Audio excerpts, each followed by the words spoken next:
I made the decision to visit my husband's mistress in the hospital.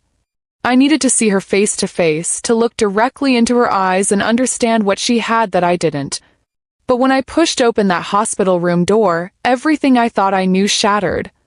The bag slipped from my trembling hands and my world came crashing down with it. I want to pause here. I'm so grateful you're here with me today. If you're watching this, please hit that like button and subscribe to my channel. I need you to tell me in the comments which city you're listening to this story of revenge from.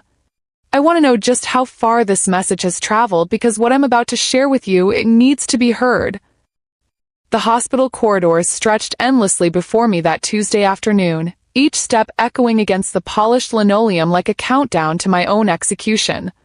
The fluorescent lights buzzed overhead, casting that cold, sterile glow that makes everything look sickly and unreal. I clutched my leather purse against my chest like armor, my knuckles white from gripping the strap so tightly that my wedding ring, 32 years on my finger, cut into my skin. Room 314. I had memorized that number like a prayer, like a curse. It had taken me 3 weeks to work up the courage to come here, 3 weeks of sleepless nights and untouched meals, 3 weeks of watching my husband Corey slip away from me one lie at a time. But I was done being the fool. I was done pretending I didn't know. The scent of disinfectant burned my nostrils as I stood outside her door. Keisha Williams, 28 years old. That's all I knew about the woman who had been sharing my husband's bed for God knows how long. 28. I was already 30 when I married Corey, already building the foundation of what I thought would be our forever. She wasn't even born yet. My hand trembled as I reached for the door handle. Through the small rectangular window, I could see the edge of a hospital bed, white sheets pristine and tucked tight. I had rehearsed this moment 1,000 times in my mirror at home. I would walk in with dignity, my head held high. I would look at her, really look at her, and I would ask her one simple question. Was he worth destroying a family for? I studied my breathing, the way I'd learned during 30 years as a registered nurse. In through the nose, out through the mouth. You've seen worse than this, Christine. You've held dying patients' hands. You've delivered news that shattered families. You can handle looking at one home-wrecking girl in a hospital bed. But nothing could have prepared me for what I saw when I pushed open that door. The afternoon sunlight streamed through the window, casting a golden glow across the room like some twisted romantic movie scene. And there, sitting on the edge of the hospital bed, was my husband. My Corey. The man who had kissed me goodbye that morning and told me he was going to the office to catch up on paperwork. The man who had been working late every Tuesday and Thursday for the past 6 months. He was holding a plastic spoon, carefully feeding applesauce to the woman lying in the bed. But it wasn't just the feeding that stopped my heart, it was the tenderness in his movements, the way he dabbed at the corner of her mouth with a napkin, the soft murmur of his voice as he whispered something that made her smile. A smile I recognized. It was the same smile he used to give me when I was sick with the flu during our first year of marriage, the same gentle attention he'd shown me when I had my gallbladder surgery 5 years ago. And there, catching the light as he lifted the spoon to her lips, was the watch. The anniversary watch. The one I had saved for 3 months to buy him last year, working extra shifts at the hospital, skipping lunches just to see his face light up on our 31st anniversary. The inscription on the back read, "Forever yours, Christine." He was wearing it while he fed another woman. Lakeisha wasn't what I had expected. She wasn't some glamorous temptress or sophisticated seductress. She looked young, vulnerable, with her hair pulled back in a simple ponytail and no makeup on her face. She looked like someone's daughter. She looked like someone I might have cared for as a patient. And the way Corey was looking at her, God help me, he was looking at her the way he used to look at me. My purse slipped from my numb fingers. The sound echoed through the room like a gunshot, my wallet, my keys, my reading glasses, all scattering across the hospital floor in a symphony of betrayal. Corey's head snapped toward the door, the spoon frozen halfway to Lakeisha's mouth. His eyes met mine across that sterile room, and I watched 32 years of marriage die in the space of a heartbeat. His mouth opened, closed, opened again like a fish gasping for air. Christine, But I was already backing away, my hand fumbling for the door frame behind me. I couldn't breathe. The antiseptic smell was choking me, the fluorescent lights were too bright, the sound of my own heartbeat was deafening in my ears. This wasn't supposed to happen. I was supposed to be the one in control. I was supposed to confront her, not him. Not like this. Not seeing him care for her the way he had once cared for me. I turned and ran. My nursing shoes squeaked against the linoleum as I fled down that endless corridor, past the nurses' station where my colleagues would have recognized me, past the visitors clutching flowers and balloons, past all the normal people living their normal lives while mine exploded behind me in room 314. I didn't stop running until I reached my car in the parking garage. Only then did I allow myself to fall apart, gripping the steering wheel as sobs tore through my chest like daggers. 32 years. 32 years of cooking his favorite meals, ironing his shirts, supporting his dreams, raising his children, building his home. 32 years, and he was feeding applesauce to a girl young enough to be our daughter. But as I sat there in that dim parking garage, something shifted inside me. Tears stopped. The shaking stopped. And for the first time in months, my mind became crystal clear. I went to that hospital to look my husband's mistress in the eye, but what I saw in that room changed everything. Because I realized that this wasn't just about an affair. This was about a man who could sit beside another woman's hospital bed and tend to her with the same hands that had once promised to cherish only me. This was about betrayal so deep, so complete, that it required something more than tears. It required strategy. And lucky for me, I had just learned exactly what I was up against. But let me take you back to the beginning because you need to understand what was destroyed in that hospital room. You need to know what 32 years of devotion looks like when it crumbles in a single moment. I met Corey when I was 28, fresh out of nursing school and working the night shift at County General. He was 26, a first-year law student with holes in his shoes and dreams bigger than his empty wallet. He used to come into the hospital cafeteria at 2 in the morning, nursing a single cup of coffee for 3 hours while he studied under the fluorescent lights. I thought he was homeless at first. Just poor, he told me that first night I approached him with an extra sandwich from my dinner break. But not for long. I believed him. More than that, I invested in him. While other women my age were dating men with established careers and steady paychecks, I was falling in love with potential. I was working 60-hour weeks as a nurse while Corey buried himself in law books, and I didn't mind. When his student loans weren't enough to cover both tuition and rent, I picked up extra shifts. When he needed suits for interviews, I shopped clearance racks and learned to tailor them myself. When he was too stressed to cook or clean or remember to eat, I became his everything. You're building our future, I used to tell myself during those exhausting double shifts, my feet aching in those uncomfortable nursing shoes, my hands raw from constant hand-washing. This sacrifice means something. For 3 years, I lived on 4 hours of sleep and instant ramen so Corey could focus on becoming the lawyer he dreamed of being. I watched him graduate summa cum laude from the same hospital cafeteria where we met, tears streaming down my face as he walked across that stage. He found me in the crowd afterward, lifted me up and spun me around and whispered in my ear, "We did it, baby." We actually did it. We got married 2 months later. Those early years of his career were lean but hopeful. We lived in a tiny apartment with paper-thin walls and a bathroom door that wouldn't close properly, but we were building something together. I kept working nights so I could be awake when he came home so we could share dinner and talk about our days. He was working at a small firm then, taking any case they'd give him, learning the ropes and dreaming of partnership. "One day we'll have a house," he promised me as we lay in our second-hand bed, listening to our neighbors argue through the walls. "A real house with a garden for you and an office for me. We'll fill it with kids and laughter and everything we never had growing up." I believed every word. By the time Corey made partner 8 years later, we had our house, a beautiful colonial with 4 bedrooms and the garden he'd promised. We had our children too, Marcus, born when Corey was finally stable in his career, and Jasmine, who came 2 years later when we thought our family was complete. I switched to day shifts so I could be home with them in the evenings, helping with homework and cooking family dinners and creating the life we'd both dreamed of. Those were the golden years. Corey would come home from the office and tell me about his cases over dinner while Marcus and Jasmine chattered about school and friends and weekend plans. We went on family vacations to Disney World and the beach, took Christmas card photos in matching sweaters, hosted neighborhood barbecues in our backyard. I thought we had made it. I thought we were living proof that love and hard work could build something lasting. But children grow up. Dreams evolve. And apparently so do the people you build your life around.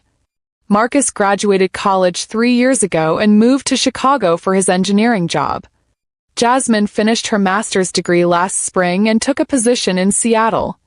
Suddenly, our 4-bedroom house felt cavernous and quiet. The dinner table that once buzzed with conversation now seated 2 people who seemed to have run out of things to say to each other. "This is our time now," I told Corey that first week after Jasmine moved out. "We can travel, take up hobbies together, remember what it was like before kids." But instead of growing closer, we seemed to drift further apart. It started with small things. Corey began working later, claiming new clients needed extra attention. He changed his phone password, something he'd never done in 28 years of marriage.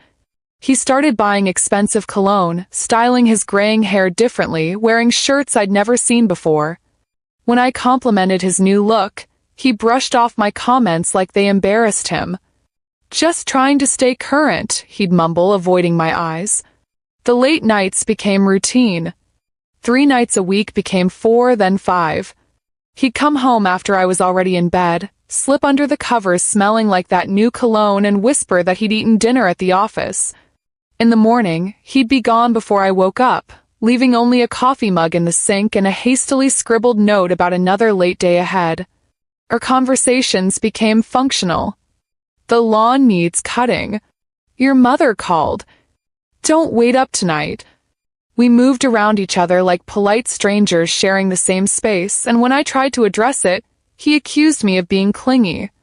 "We're not 20-somethings anymore, Christine," he said one evening when I suggested we go out for dinner like we used to. "We don't need to be attached at the hip." But I wasn't asking to be attached at the hip.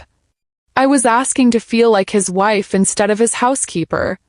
The final warning sign came 6 months ago. I had surprised him at his office with lunch from his favorite deli, something I used to do regularly when the kids were small. His secretary, Mrs. Patterson, looked confused when I introduced myself. "Mrs. Jones?" "But I thought," she caught herself, her face flushing red. "Oh, you're Corey's wife." "Of course. He's in a meeting right now." Through his office window, I could see him on the phone, alone, laughing at something whoever was on the other end had said. It was the kind of laugh I hadn't heard from him in months, genuine, delighted, completely absorbed. When he saw me standing there with the bag of food, his face fell like I'd caught him doing something wrong. "Christine, what are you doing here?" Not "what a nice surprise" or "thanks for lunch." Just confusion and something that looked almost like annoyance. I should have demanded answers then. I should have confronted the growing distance, the secretive phone calls, the way he'd started treating our marriage like an obligation instead of a choice. But I was a nurse, trained to care for others before myself. I was a mother, programmed to keep the peace and hold the family together. I was a wife who had spent 32 years believing that love and loyalty were enough to weather any storm. So I handed him his lunch with a smile, kissed his cheek, and pretended not to notice how quickly he pulled away. That's what 32 years of devotion looks like when it's taken for granted. You become invisible in your own life, a background character in someone else's story. You work and sacrifice and build and nurture until you've given so much of yourself away that there's barely anything left. But that day in the hospital, watching my husband feed applesauce to another woman while wearing the watch I'd saved months to buy him, that was the day I remembered who I used to be before I became Corey's everything. That was the day I decided to take myself back.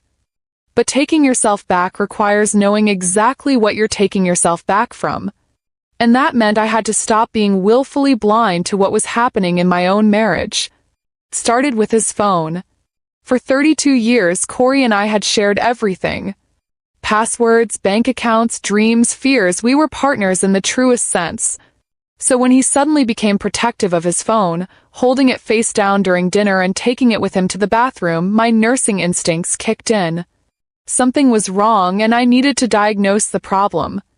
The opportunity came 3 weeks after that disastrous office visit. Corey had rushed out of the house for an emergency meeting, leaving his phone charging on the kitchen counter.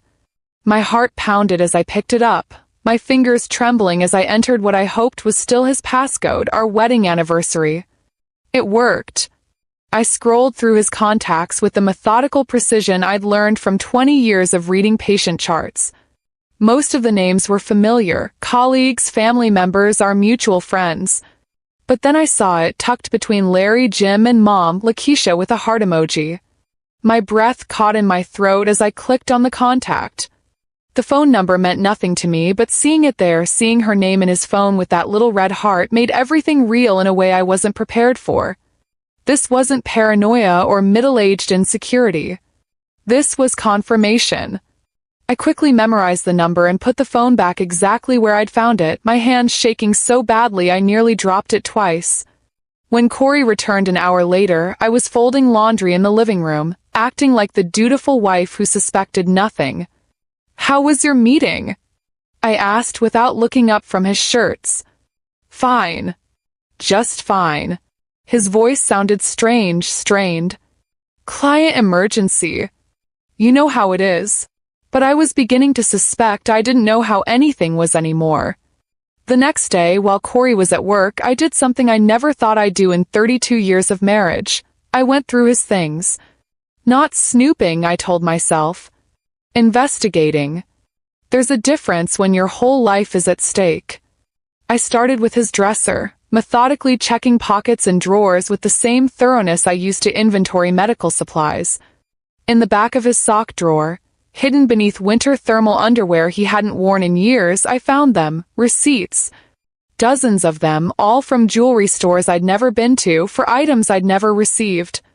My hands trembled as I spread them across our bed. Tiffany earrings, $1,200. Pandora bracelet, $850.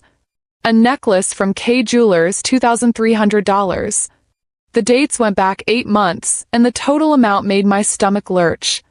We were talking about thousands of dollars, money from our joint account, money I'd helped earn during all those extra nursing shifts. But the receipt that nearly broke me was the smallest one. A simple gold chain from a boutique downtown, purchased just 2 weeks ago. Written on the back in Corey's handwriting was a note, "For Elle until you're feeling better. Love always, C." Love always.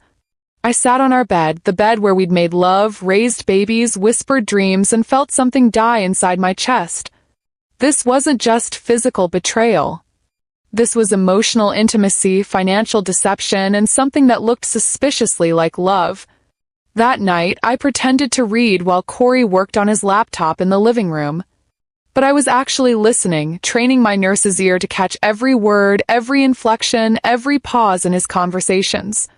Around 10 o'clock, his phone rang, and I heard him answer in a voice I hadn't heard him use with me in years, soft, concerned, infinitely tender. "Hey, beautiful, how are you feeling tonight?" I gripped my book so tightly the pages wrinkled. I know. I wish I could be there too. But visiting hours are almost over and you need your rest. Visiting hours. My blood turned to ice water. The doctor said what? No, that's normal after what you've been through. You're going to be fine, I promise. I'll be there first thing tomorrow morning. I heard him moving around, probably pacing the way he did when he was worried about something important. Lakeisha, listen to me. You're going to get through this. We're going to get through this. I'm not going anywhere, you hear me? Call lasted 20 more minutes, filled with reassurances and promises and the kind of intimate conversation married couples have during health scares. Except he wasn't having it with his wife. He was having it with a woman whose name I'd found in his phone with a heart emoji. After he hung up, I heard him typing furiously on his laptop. I crept to the top of the stairs and listened as he made another call. Dr. Martinez? Corey Jones. I'm calling about Lakeisha Williams. Yes, I'm her emergency contact. I wanted to check on her progress and see if there's anything else she needs. Emergency contact. The words hit me like a physical blow. In all our years of marriage, I had been Corey's emergency contact. He had been mine. It was one of those small, intimate details that meant everything. The person who would be called if something terrible happened, the person trusted to make life or death decisions. And he had given that role to someone else. The next morning, after Corey left for work earlier than usual, I called in sick to the hospital for the first time in 3 years. Instead of caring for patients, I was about to become my own detective. I had a name, a phone number, and the knowledge that this Lakeisha person was in some kind of medical situation. It was time to find out exactly what I was dealing with. I drove to the courthouse where Corey worked, parking across the street with a clear view of the exit. 10:30 a.m., I watched my husband walk out of the building, get in his car, and drive in the opposite direction of home. I followed him through downtown traffic, my heart pounding so hard I could hear it over the radio. He led me straight to Mercy General Hospital. I watched from the parking garage as he walked through the main entrance carrying flowers and what looked like a small gift bag. He moved with purpose, familiarity. This wasn't his first visit. I waited 15 minutes, then followed him inside, staying far enough behind to avoid being seen but close enough to track his movements. The elevator stopped on the 3rd floor. Cardiac and trauma recovery. The nurse's station. I used my professional credentials to access the patient directory. I'm looking for a patient named Lakeisha Williams, I told the charge nurse. I'm RN Jones from County General, and her family asked me to check on her. Oh yes, room 314. Poor thing was in a terrible car accident 2 weeks ago. Her fiancé has been here every day. Such a devoted man. Her fiancé. The floor tilted beneath my feet. Yes, very devoted, I managed to say. Are you family too? The nurse asked kindly. I looked down the hall toward room 314, where my husband was probably sitting beside another woman's bed, holding her hand and whispering the same sweet words he used to whisper to me. Something like that, I said. As I walked back to my car, everything clicked into place with terrible clarity. The late nights, the secretive phone calls, the expensive jewelry, the emergency contact status. Corey wasn't just having an affair. He was living a double life. And worse than that, he was playing the role of devoted partner to a woman in the hospital while his actual wife sat at home, completely unaware that she'd been replaced. But here's what Corey didn't know about the woman he'd married 32 years ago. Nurses are trained observers. We notice details, track patterns, and most importantly, we don't give up when a patient's life is on the line. And my life was definitely on the line. That night, I sat at my kitchen table staring at the evidence I'd gathered. Jewelry receipts, notes I'd taken about his phone calls, the hospital information. What I was looking at wasn't just an affair. This was systematic deception on a level that made my 32 years of marriage feel like an elaborate lie. But I needed more information before I could act. I needed to understand the full scope of what I was dealing with. The next morning, I called the hospital back and spoke to a different nurse on the cardiac floor. I'm trying to coordinate flowers for Lakeisha Williams in room 314, I said, using my most professional voice. Can you tell me what name to put on the card for her husband? Oh, you mean Corey? Corey Jones. Such a sweet man. He's been here every single day since she was admitted. Even sleeps in that uncomfortable chair sometimes. You can tell how much he loves her. The words hit me like a physical blow. He was using his real name. He wasn't even bothering to create a false identity. He was just living as himself with another woman while I existed in some parallel universe where I still believed I was his wife. They make such a lovely couple, the nurse continued. He told me they're planning to get married once she recovers fully. After 2 years together, he said it's time to make it official. 2 years. The phone nearly slipped from my numb fingers. 2 years. I managed to whisper. Yes, that's what he told Dr. Martinez. They've been together for 2 years, and he's been taking care of her through some difficult times. Financial stress, family issues, you know how it is. But he's stood by her through everything. That's real love. I hung up without another word. 2 years meant this started when Jasmine was finishing her master's degree. 2 years meant he'd been building a life with another woman while I was planning our empty nest phase. 2 years meant every late night at the office, every weekend emergency meeting, every time he'd been too tired for conversation or intimacy with me, he'd been saving his energy for her. But I still needed proof. Concrete, undeniable evidence that would hold up in divorce court and in my own shattered heart. That afternoon, while Corey was at the hospital playing devoted fiancé, I did something that would have horrified the trusting wife I'd been just weeks ago. I hired a private investigator. And not just any private investigator, I called my sister Maya. Maya had always been the tough one in our family. While I went into nursing to care for people, she became a private investigator to expose their lies. We'd grown apart over the years, partly because Corey never liked her cynical attitude about marriage and relationships. Now I understood why she'd always seemed skeptical when I talked about my perfect husband. "Christine? My God, when was the last time you called me?" Maya's voice was warm but surprised. "Too long," I admitted. "Maya, I need your help." "Professional help?" "What's going on?" I told her everything. The phone calls, the jewelry receipts, the hospital visits, the emergency contact revelation. Maya listened without interruption, and I could practically hear her investigator brain cataloging every detail. 2 years, she said finally. "This isn't some midlife crisis affair, Christine. This is a parallel life. How much do you know about this Lakeisha person?" "Almost nothing. Just her name, her age, and that she's in the hospital." "Give me 48 hours, Maya said. "I'll find out everything there is to know about Lakeisha Williams and exactly how deep this goes." Maya worked fast. Too fast, really, for the kind of news she had to deliver. "Christine, you need to sit down for this," she said when she called me back 2 days later.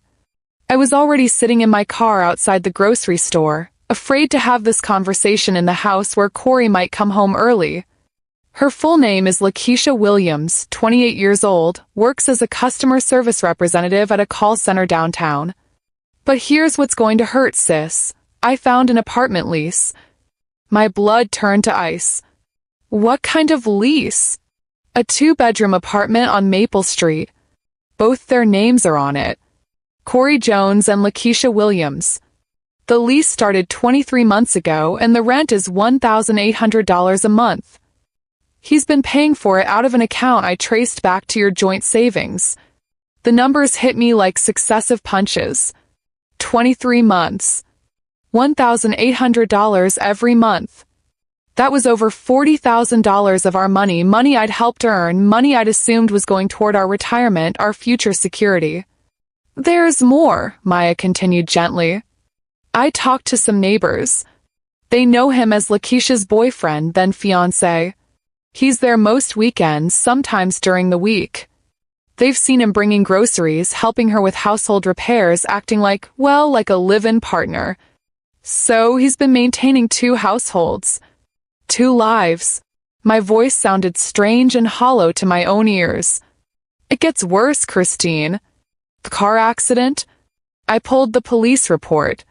She was leaving his apartment when it happened.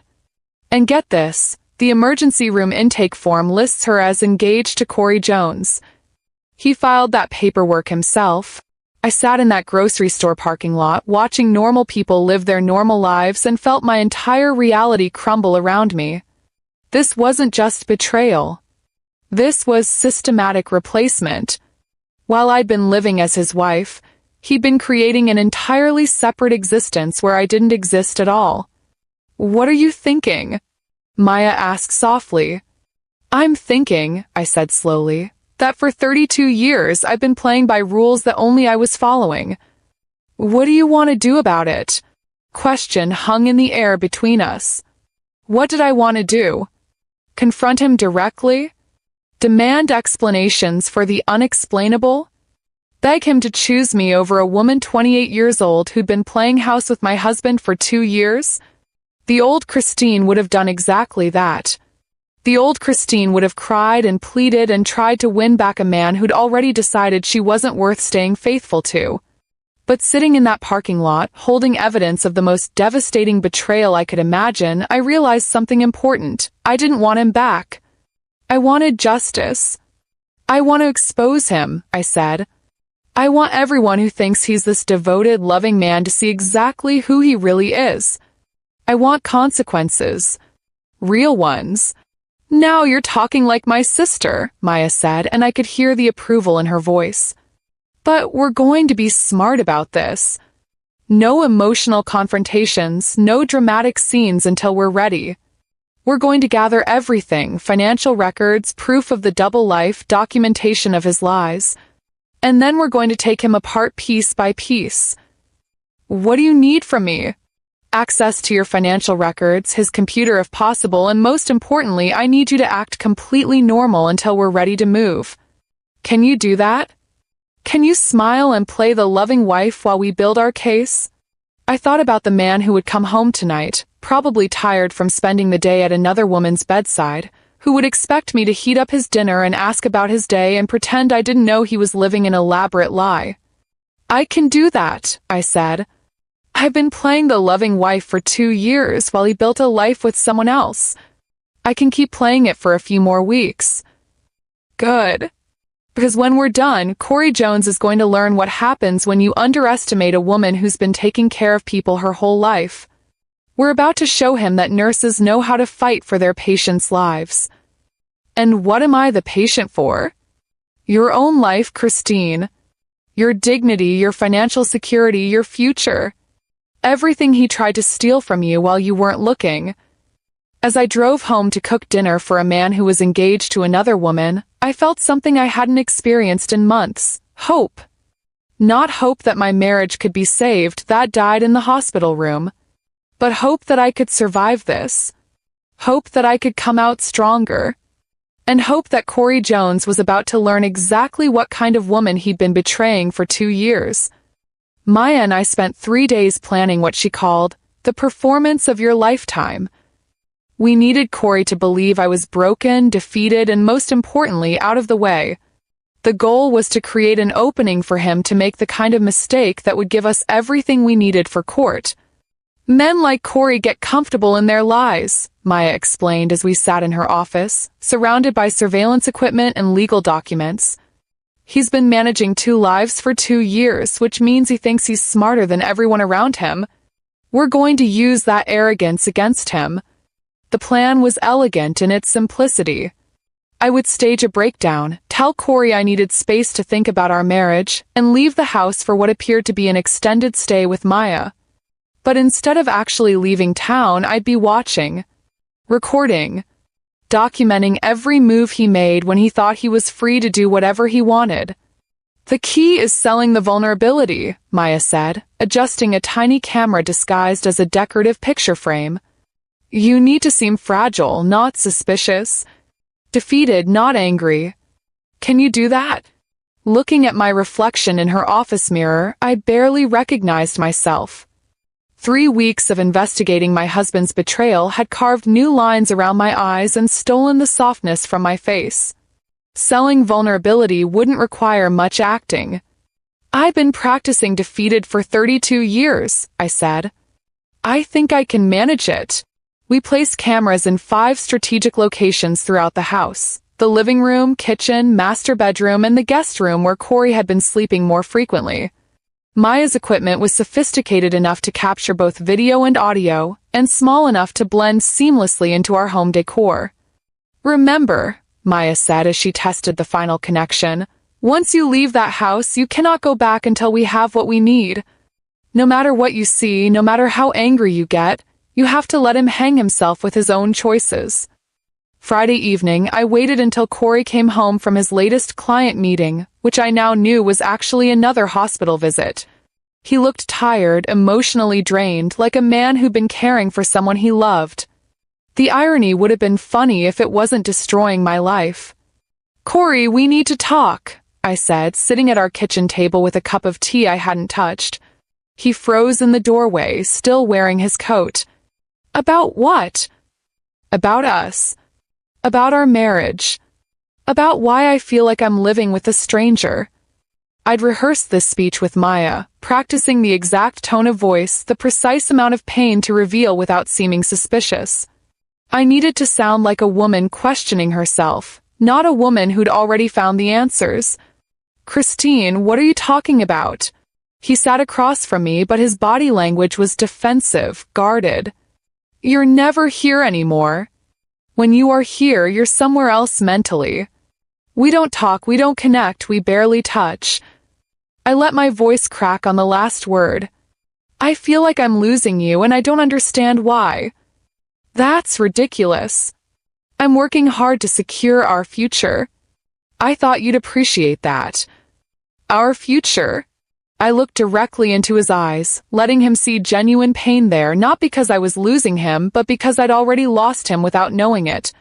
What future, Corey? When was the last time we talked about traveling together or plans for retirement or anything beyond your work schedule? He shifted uncomfortably in his chair. We're going through an adjustment period. Kids are gone, we're getting older. Things change. That's exactly what I'm afraid of, I said, allowing tears to well in my eyes. I'm afraid we've changed so much that there's nothing left to save. For a moment, something flickered across his face, guilt, maybe, or recognition of the pain he was causing. But it disappeared so quickly I might have imagined it. What do you want me to say, Christine? I want you to tell me if there's any point in fighting for this marriage. I want to know if you still love me or if I'm just convenient. The word hung between us like a challenge. Corey looked down at his hands, and I watched him make a choice. Not the choice to confess, not the choice to fight for what we'd built together, but the choice to take the easy way out. Maybe some time apart would be good for both of us, he said finally. Give us space to figure out what we really want. The ease with which he agreed to separate, the relief I could see in his shoulders, told me everything I needed to know about where his heart really was. You're right, I whispered, wiping at my eyes. Maybe I should stay with Maya for a while. Just until we both get some clarity. How long are you thinking? I don't know. A week? 2 weeks? However long it takes to figure out if we still have a marriage worth saving. He nodded, already mentally planning what he'd do with an empty house. That sounds reasonable. I packed a bag the next morning while Corey was at work, making sure to include enough clothes for an extended stay. I hugged him goodbye at the front door, playing the role of the confused, heartbroken wife who still loved him despite everything. Take care of yourself, I said, meaning it in ways he couldn't possibly understand. You too. Call me if you need anything. As I drove away from our house, the house I'd helped him buy, the house where I'd raised our children, the house that contained 32 years of memories, I felt something unexpected. Excitement. For the first time in months, I was taking action instead of just enduring. I was fighting back. Maya had rented a small apartment 2 blocks away, close enough for optimal surveillance but far enough to avoid accidental encounters. We'd set up a command center in the living room with multiple monitors showing feeds from each camera in my house. Now we wait, Maya said, settling into the chair next to mine. And we watch your husband show you exactly who he really is. We didn't have to wait long. 2:30 p.m. on Sunday, less than 24 hours after I'd left, I watched Corey's car pull into our driveway. But he wasn't alone. Through the camera position to capture the front entrance, I saw him helping a young woman out of the passenger seat. She moved carefully, like someone still recovering from injury, and he supported her with the gentleness of a devoted caregiver. Keisha Williams was finally seeing our house. Deep breaths, Maya said, watching my hands clench into fists. Remember, we need him to make mistakes. The bigger the better. I watched my husband help another woman up the front steps of our home. I watched him unlock the door and guide her inside like she belonged there. I watched him give her a tour of the house I'd decorated, showing her photos of our children, our family vacations, our life together. But the moment that broke something fundamental inside my chest was when the bedroom camera activated. I watched Corey lead Lakeisha into our master bedroom, the room where we'd made love, where I'd cried over infertility struggles, where we'd whispered dreams and fears and promises. I watched him help her sit on my side of the bed. I watched him bring her water and medication. I watched him kiss her forehead and tell her she could rest as long as she needed. "He's making her comfortable," I said, my voice hollow with disbelief. "He's making a mistake," Maya corrected. "A big one. Adultery is one thing in divorce court. But bringing his mistress into the marital home while his wife is supposedly just taking space to think? That's abandonment. That's intentional infliction of emotional distress. That's evidence of a man who's already mentally divorced from his marriage." On the monitor, I watched Corey tuck blankets around Lakeisha with the same care he'd once shown me during my recovery from surgery. I watched him stroke her hair and whisper something that made her smile. I watched my husband treat another woman like she was his wife in the bed where he'd promised to forsake all others. "How long do we let this go on?" I asked. Maya looked at the monitors, at the evidence accumulating in real time, at the man who was handing us everything we needed to destroy him in court. "As long as it takes," she said. "He's giving us a gift, Christine. He's documenting his own betrayal. All we have to do is let him keep talking." And talk he did. Over the next 3 days, those cameras captured conversations that would haunt me forever and give me everything I needed to take my life back. The first morning was almost bearable. I watched Corey bring Lakeisha breakfast in bed, our bed, and help her with her medication. It hurt, but it was the kind of caretaking behavior I could understand. She was recovering from an accident after all, and despite everything, I was still a nurse. I could appreciate compassionate care, even when it was being given to the woman who'd stolen my husband. But by the second day, what I was witnessing through those cameras wasn't caregiving anymore. It was replacement. "Oh my God," Maya breathed, pointing at the bedroom monitor. "Is she going through your jewelry box?" I watched in stunned silence as Lakeisha sat at my vanity, the antique dressing table Corey had restored for our 10th anniversary, systematically trying on my jewelry. She held up my pearl earrings to the light, the ones Corey had given me for our 25th anniversary. She fastened my grandmother's gold bracelet around her wrist, admiring how it looked against her skin. "These are beautiful," she said to Corey, who was watching from the bed with an indulgent smile. "Where did they come from?" "Just some old things that were left here," he said casually.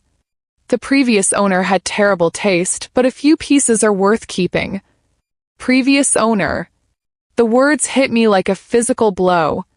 I wasn't his estranged wife taking time to think. I wasn't even his ex-wife. In Corey's narrative, I was just some previous owner who'd left behind unwanted belongings. "Well, I love this bracelet," Lakeisha said, still admiring my grandmother's jewelry in the mirror. "It goes perfectly with my skin tone." "Then it's yours," Corey said. "Everything in that box is yours now."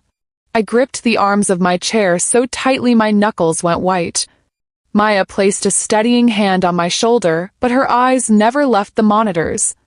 "We're recording everything," she reminded me quietly. "Let him keep talking." Over the next hour, I watched Lakeisha explore my house like she was shopping for furniture. She moved through our living room, rearranging throw pillows and commenting on which pieces she liked and which needed to go. She stood in front of our family photo wall, 32 years of memories, from wedding pictures to baby photos to graduation ceremonies, and pointed to specific frames. "Who are all these people?" she asked Corey. He glanced at the photos with the detached interest of someone looking at strangers' vacation pictures. "Just some old family stuff. We'll replace all of this with our own memories. Our own memories." "This woman appears in a lot of them," Lakeisha said, pointing to a picture of me holding newborn Marcus. "She looks familiar. Did I meet her somewhere?" "That's Christine," Corey said, and the casual way he spoke my name like I was an acquaintance he barely remembered made my chest tighten with rage. "She's just someone I used to know. She lived here before, but that's all over now. Someone he used to know. I had supported this man through law school, raised his children, built his home, shared his bed for 32 years, and I was just someone he used to know.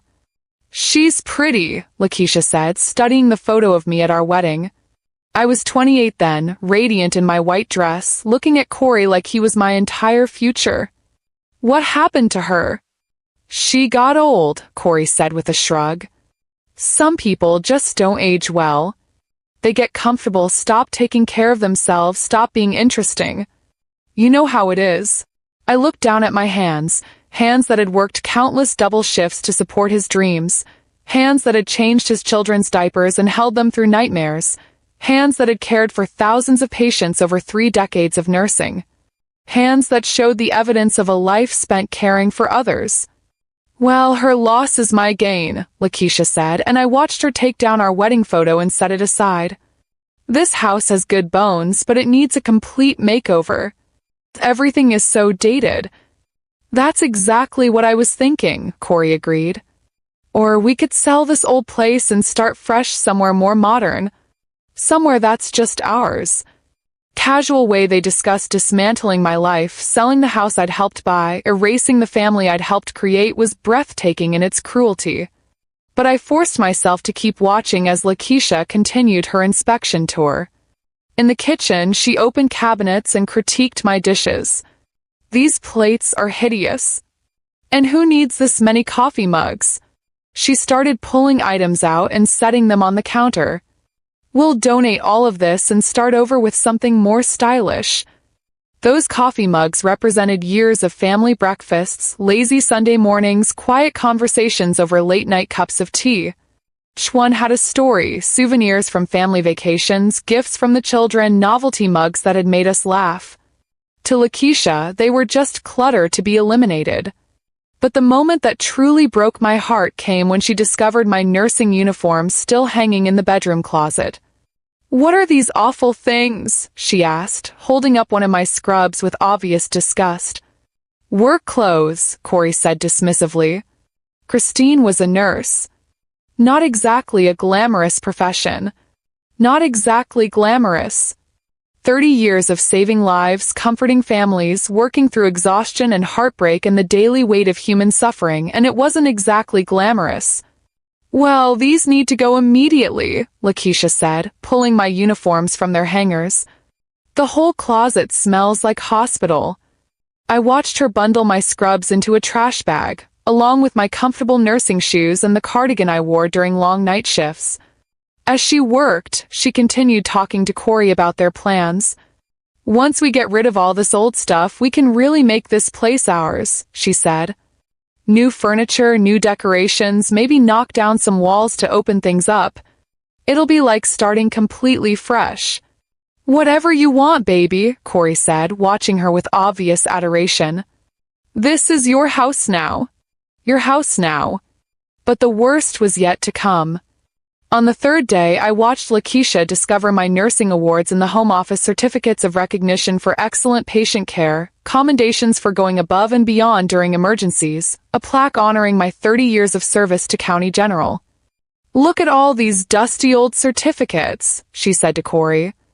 "Who keeps this kind of junk?" "Christine was always sentimental about meaningless things," he replied. "She never knew how to let go of the past." I watched Lakeisha gather my awards, recognition for decades of dedicated service, acknowledgement of lives I'd helped save, and dump them into a garbage bag. 30 years of professional achievement thrown away like expired coupons.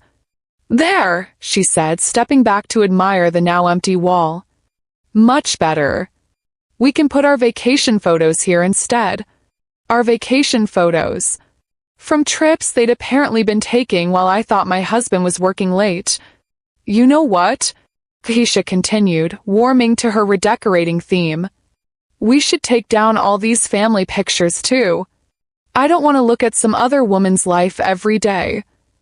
"Good point," Corey agreed. "Let's box up all the old photos.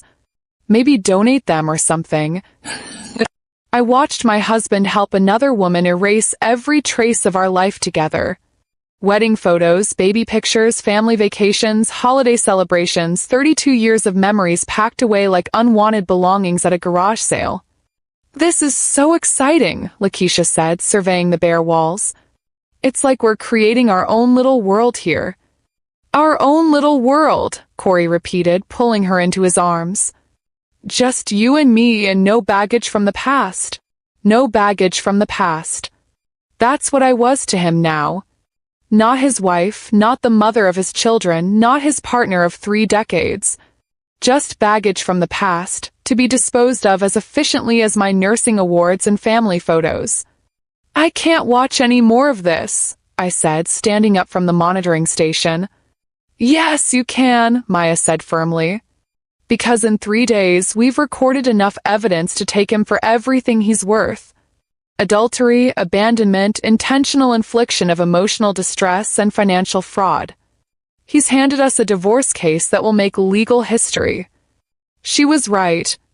As painful as it was to watch, Corey was destroying himself with every casual cruelty, every dismissive comment, every decision to treat our marriage like it had never mattered.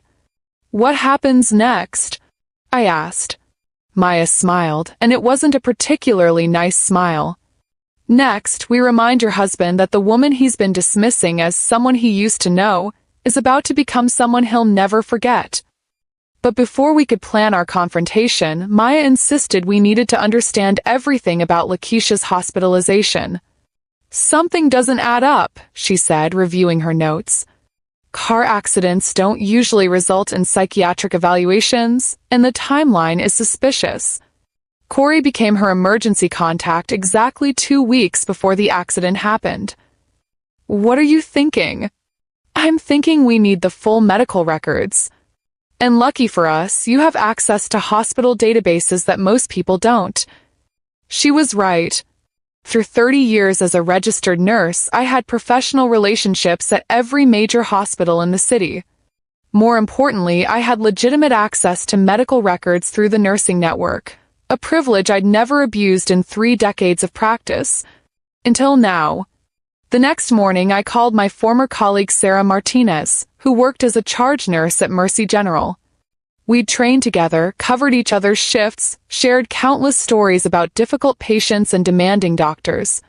If anyone would help me access information I needed, it would be Sarah. "Christine, what a surprise." Sarah's voice was warm and familiar. "I heard through the grapevine that you were taking some time off. Everything okay?" "Family issues," I said, which wasn't exactly a lie. "Sarah, I need a favor. Professional consultation on a case that might impact my family." "What kind of consultation?" I took a deep breath. "I need to review medical records for a patient named Lakeisha Williams. She was admitted about 3 weeks ago after what was reported as a car accident." There was a pause. "Christine, you know I can't just pull random patient files. What's your connection to this case?" "Her emergency contact is someone I know personally. I'm concerned about potential family dynamics that might affect her recovery and safety." It wasn't the full truth, but it wasn't a complete lie either. Sarah had worked with me long enough to understand that sometimes nurses needed to protect patients from complicated family situations. "Give me 20 minutes, she said. "I'll pull the file and call you back." Those 20 minutes felt like hours. Maya and I sat in our makeshift command center, watching Corey and Lakeisha continue their domestic fantasy on the monitors while I waited for information that might change everything. When Sarah called back, her voice was different, professional, careful, concerned. "Christine, I pulled the file and I think you need to see this in person. Can you come to the hospital? There are some things we should discuss privately." An hour later, I sat in Sarah's office while she spread Lakeisha Williams' medical records across her desk. What I saw made my blood run cold. "The initial report listed this as a motor vehicle accident," Sarah said, pointing to the emergency admission form. "Single car collision, patient found unconscious at the scene. But look at the intake notes from the ER physician." I read the doctor's careful handwriting. Patient regained consciousness during treatment. When questioned about the accident, patient became agitated and stated, I just wanted it to stop hurting. Significant emotional distress noted. Psychiatric consultation recommended. Keep reading, Sarah said quietly. The psychiatric evaluation was damning. Dr. Rebecca Chen had interviewed Lakeisha during her second day in the hospital, and her notes painted a picture of profound emotional crisis. Patient reports 2-year relationship with married man who refuses to leave his wife. States she has been living in limbo, waiting for promises that never come true. Admits to feelings of hopelessness about the relationship and her future. When asked directly about the circumstances of the accident, patient broke down and admitted, "I couldn't take waiting anymore. I thought if something happened to me, he'd finally realize how much he loved me." My hand shook as I read the clinical assessment. Suicide attempt by intentional vehicle collision. Patient drove into concrete barrier at approximately 35 miles per hour after argument with boyfriend about timeline for ending his marriage. She tried to kill herself, I whispered. And look at who's listed as her emergency contact on every single form, Sarah said, pointing to signature after signature. Corey Jones, fiancé. Corey Jones, primary contact. Corey Jones, person authorized to make medical decisions. He signed all of these forms, Sarah continued. Insurance authorizations, treatment approvals, psychiatric consultation consent. He's been acting as her next of kin for 3 weeks. But there was more. Dr. Chen's notes included details of conversations she'd had with Corey during Lakeisha's treatment. Emergency contact states patient has been emotionally unstable for several months. Reports she has threatened self-harm before when he tried to take space in their relationship.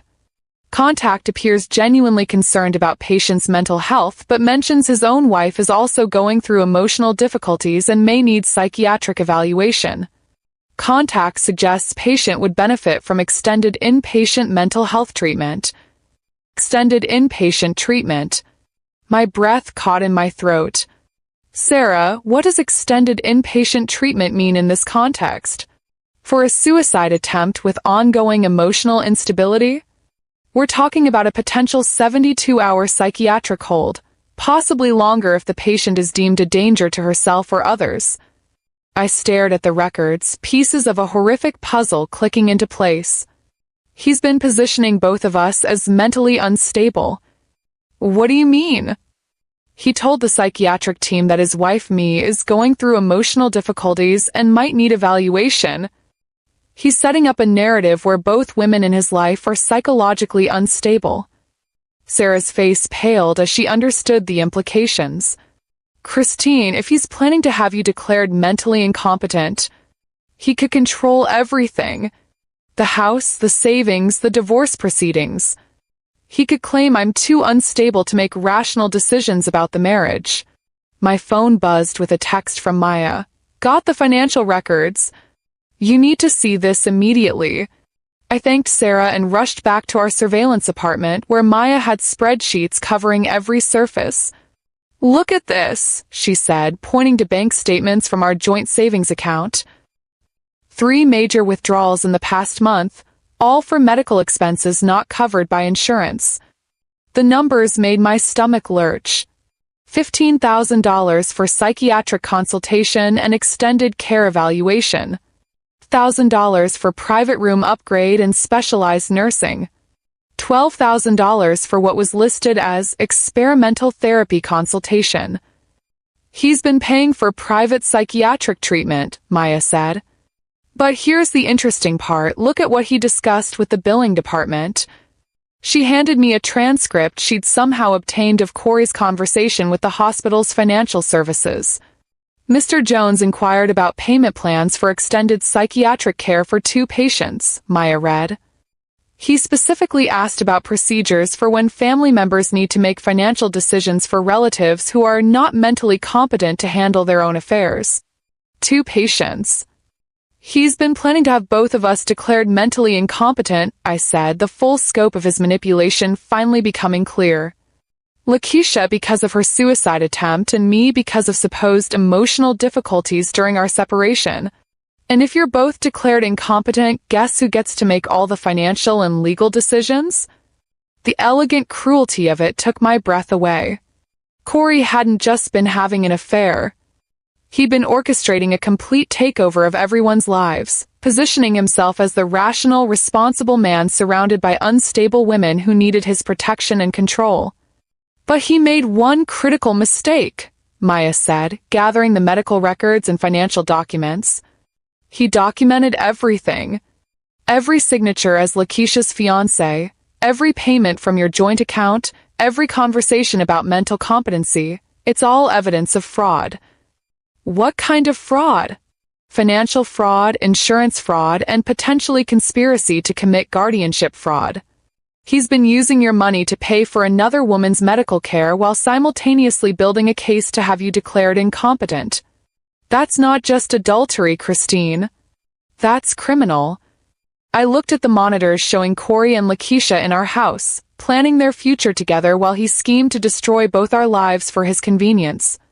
So what do we do now? Maya's smile was sharp and predatory. Now we turn his own plan against him. He wants to play the game of mental competency? Let's show him what a truly strategic mind looks like when it's fighting for survival. How do we do that? We give him exactly what he's been planning. A public confrontation where everyone can see who's really stable and who's been living in a fantasy world built on lies. She was right. Corey had been so busy manipulating the narrative that he'd forgotten one crucial detail. The woman he was trying to destroy had 30 years of experience keeping people alive under pressure. And I was about to show him exactly what that experience looked like when the stakes were my own life. The plan Maya and I devised was elegant in its simplicity. Give Corey exactly what he wanted, a public forum to play the concerned husband dealing with an unstable wife, and then systematically destroy that narrative in front of everyone who mattered to him. We need witnesses, Maya explained as we planned every detail. Not just family, but colleagues, friends, people whose opinions he values. When we expose him, it needs to be complete and irreversible. I called Corey on Thursday evening, putting on the voice of a broken woman ready to surrender. Corey, I've been thinking about what you said. About needing space to figure out what we want. And his voice was cautious but hopeful. I think you're right. I think I've been holding on to something that's already over. I let my voice crack with manufactured emotion. But before we make any final decisions, I'd like to have one last family dinner. Something to honor what we built together, even if we can't save it. There was a long pause. What kind of dinner? Nothing big. Just your parents, my sister, maybe Marcus and Jasmine if they can fly in. A chance to tell everyone together what's happening with our marriage. I think we owe them that much. I could practically hear him calculating the optics. A gracious, mature ending to their marriage, with Corey playing the role of the patient husband who tried everything to save a relationship with an increasingly unstable woman. That sounds reasonable, he said finally. When? Saturday evening? I can cook one last time. Like the old days. All right. Saturday it is. What Corey didn't know was that I'd already been planning this dinner for 3 days.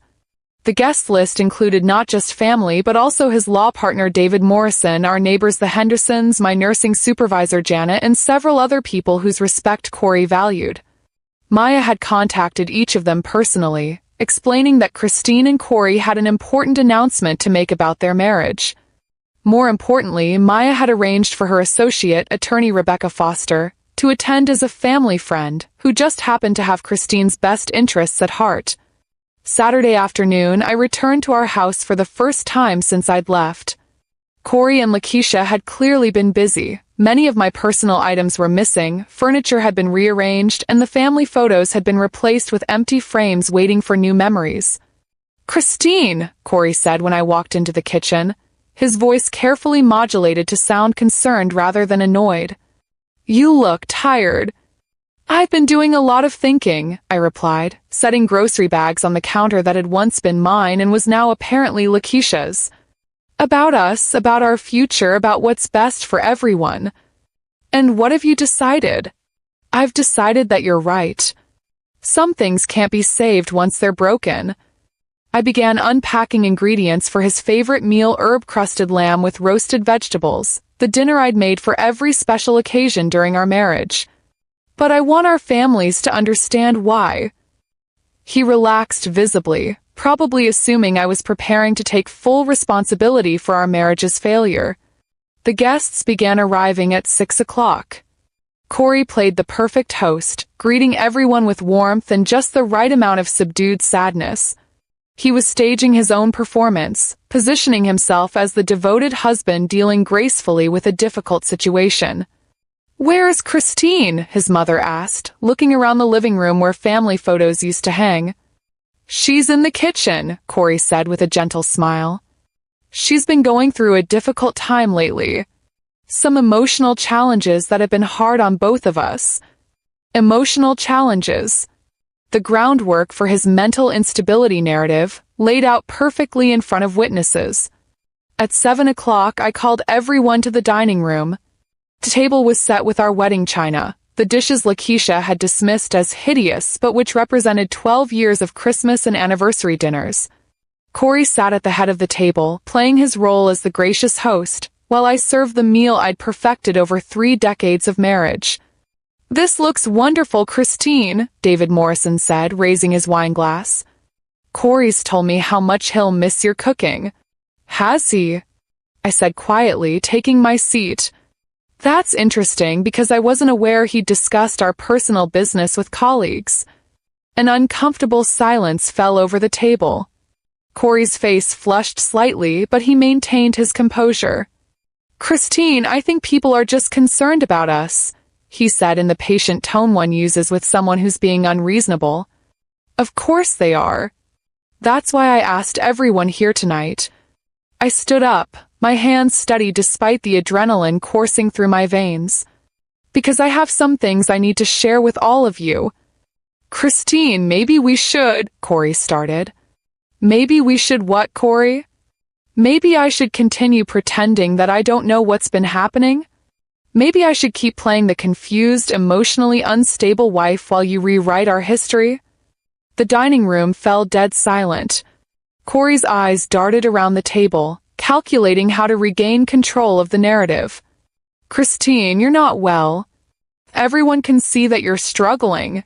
"What everyone can see," I interrupted, "is a woman who's finally tired of being gaslit by a man who's been living a double life for 2 years. Marcus's fork clattered to his plate. "What are you talking about?" Instead of answering, I walked to the living room and returned with a laptop and a small speaker system. "I think it's better if I show you rather than tell you." Corey's face went white. "Christine, what are you doing?" "I'm telling our family the truth."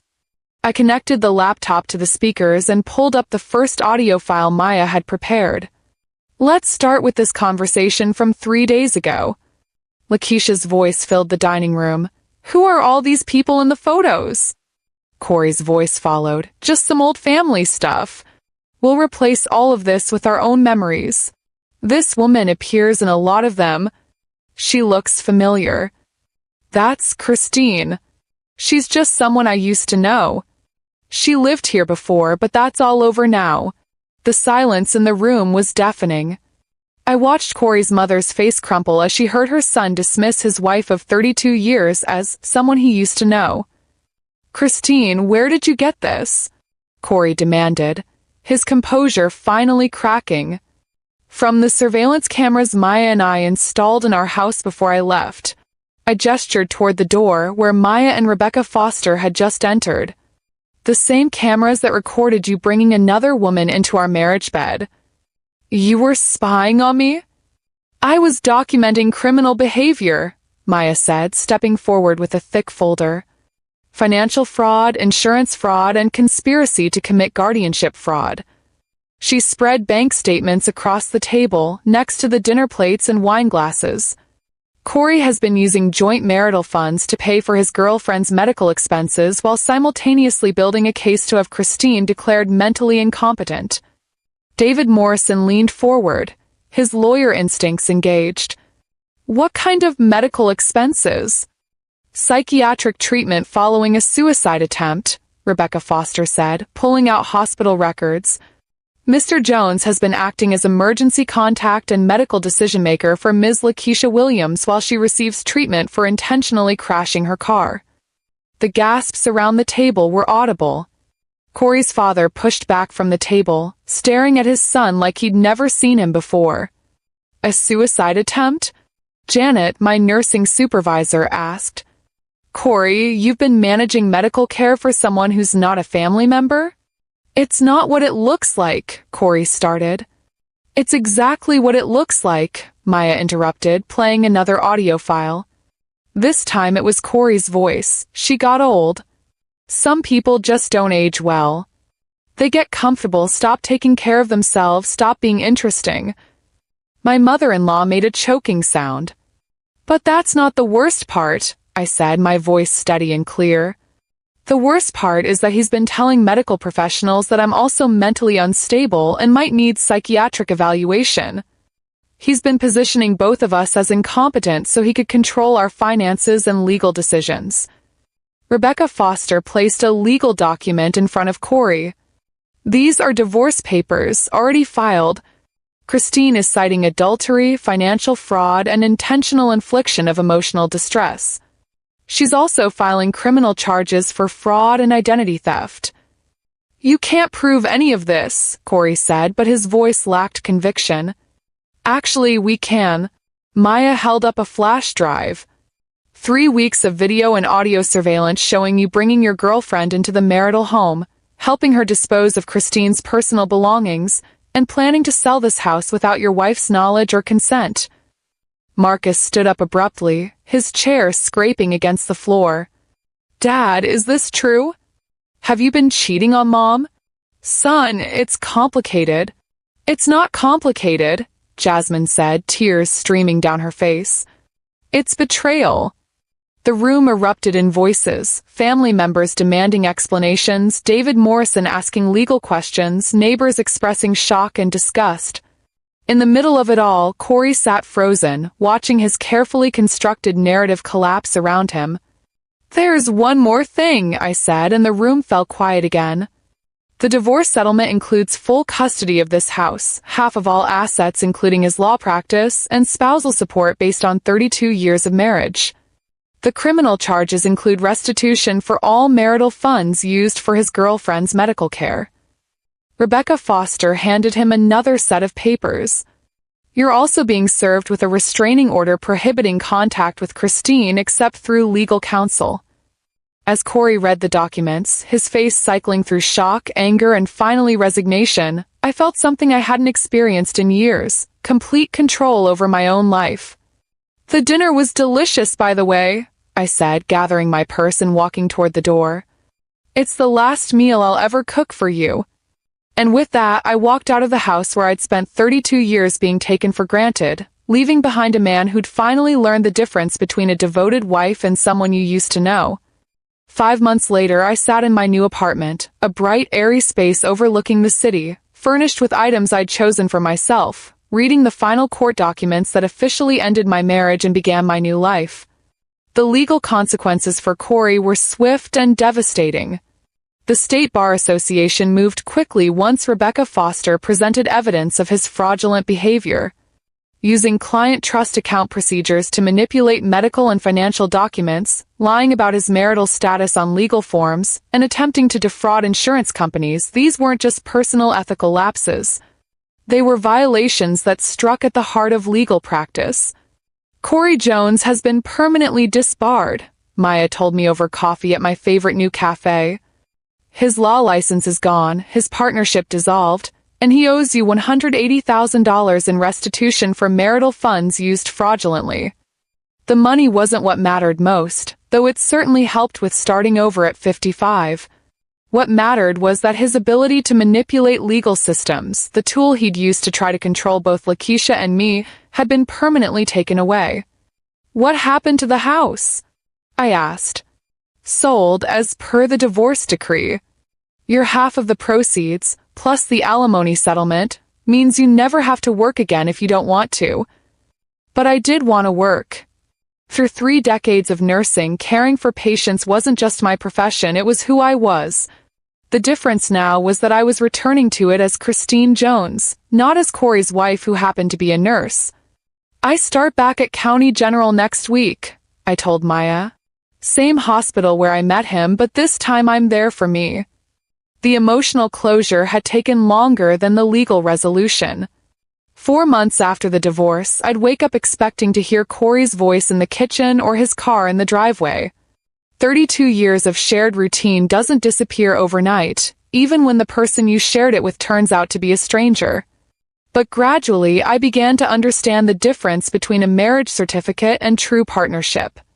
A marriage certificate is just a legal document. It can be signed by people who lie, who manipulate, who take vows they never intend to keep. True partnership requires daily choice, mutual respect, and the kind of honesty that builds trust instead of destroying it.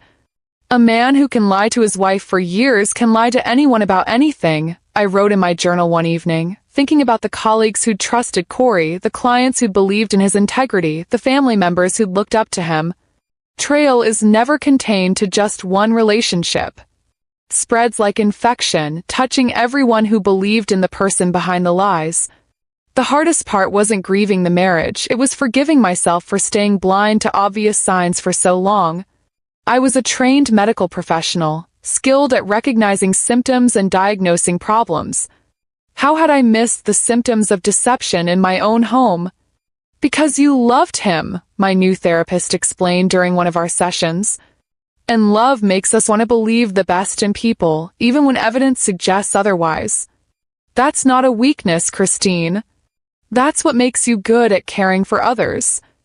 Learning to trust my instincts again took time and practice.